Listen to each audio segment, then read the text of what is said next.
Up in Flames is the second studio album by Canadian musician Dan Snaith, released under the moniker Manitoba on March 31, 2003 by the Leaf label and Domino recording company.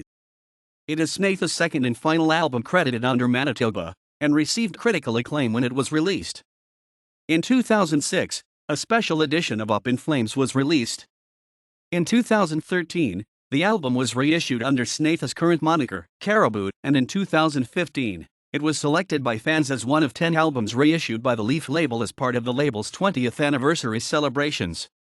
This saw the album released on limited edition double vinyl and made available to fans via the Plant music service. News program Democracy Now! Uses Kid You'll Move Mountains as part of their regular theme music. Up in Flames received acclaim from critics and has been assigned a score of 88 based on 20 critic reviews, translating to universal acclaim from Metacritic.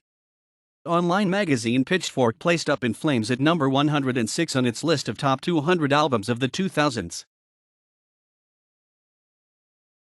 All tracks are written by Dan Snaith, except where noted.